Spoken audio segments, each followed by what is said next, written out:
interesting topic. We think that financial institutions need to learn how to demystify social media and use it. Just briefly, Solent is a research and consulting firm. We publish syndicated research centered on the financial industry. We also do consulting, and we are now a part of Oliver Wyman, a very broad-reaching consulting firm in financial services as well. So I think it's pretty obvious to everyone in the room that social media can potentially be relevant to banks, as we can see on this slide as well.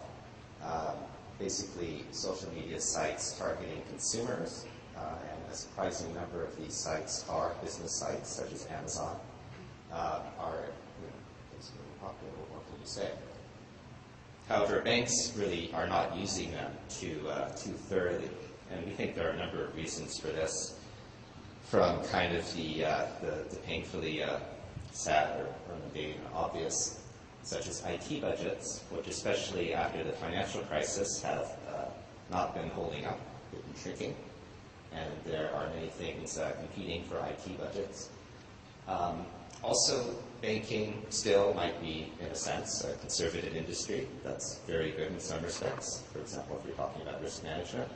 Not so good in some respects if you're trying to innovate and implement something like social media.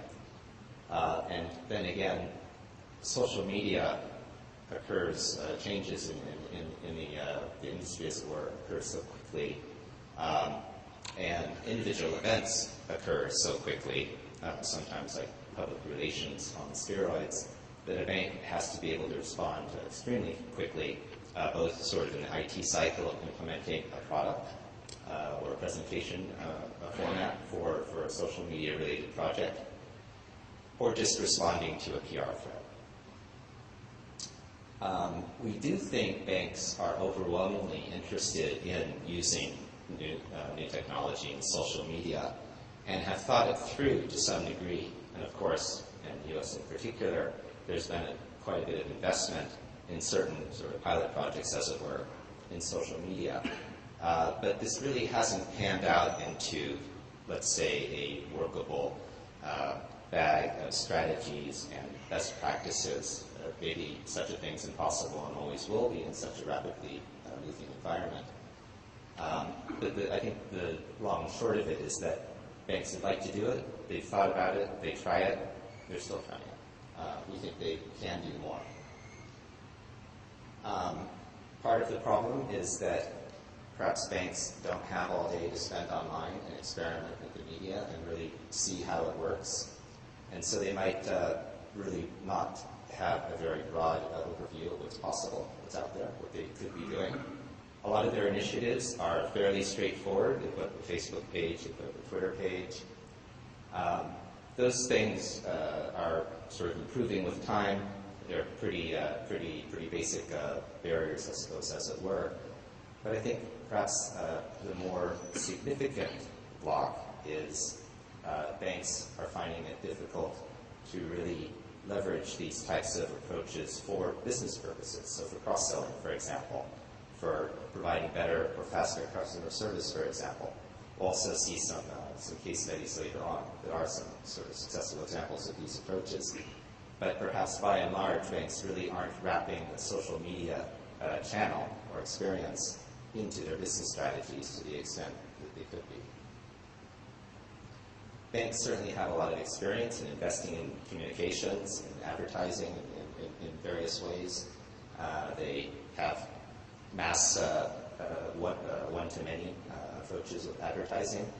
They have targeted marketing, often in statements, for example. But what is new to the technology environment or the social environment, I think, globally, is that now consumers also have a voice.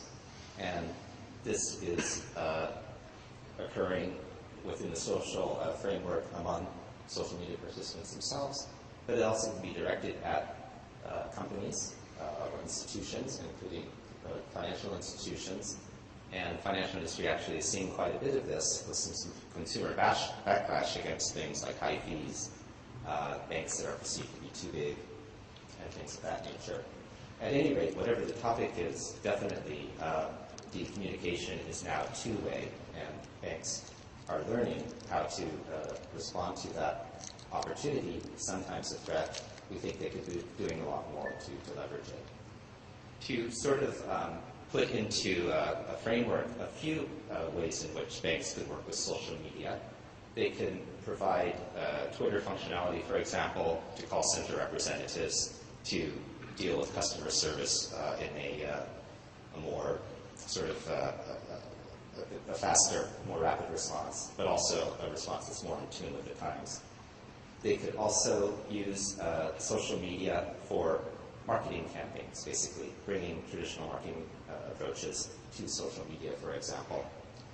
And they can also use social media, listen in on social media, basically, or even sort of participate directly with participants to do research, basically product research, customer research, figure out how to serve their clients better, what types of products are in demand, and use the channel from that point of view as well.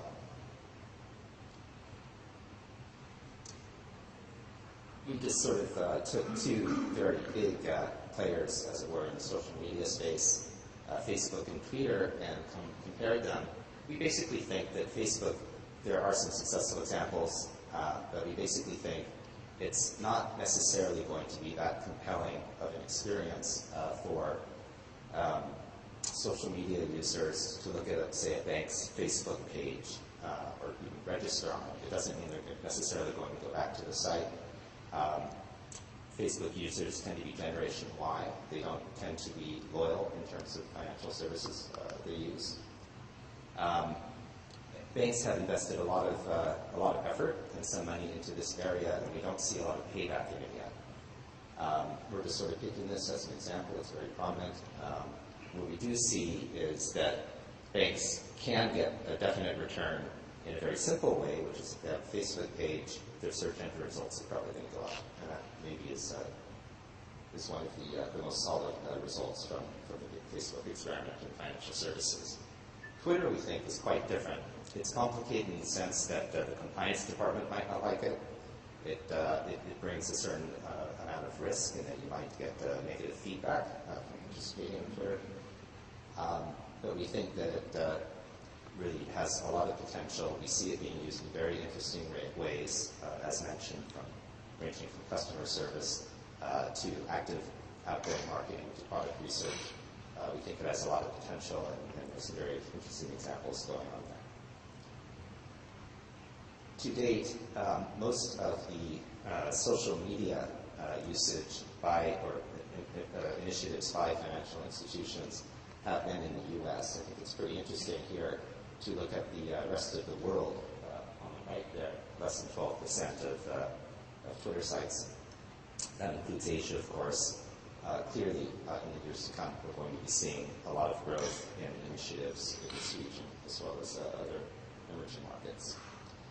Kind of an interesting area that I think has something to do, again, with perhaps the financial crisis fallout and sort of consumer backlash against big banking, is that smaller institutions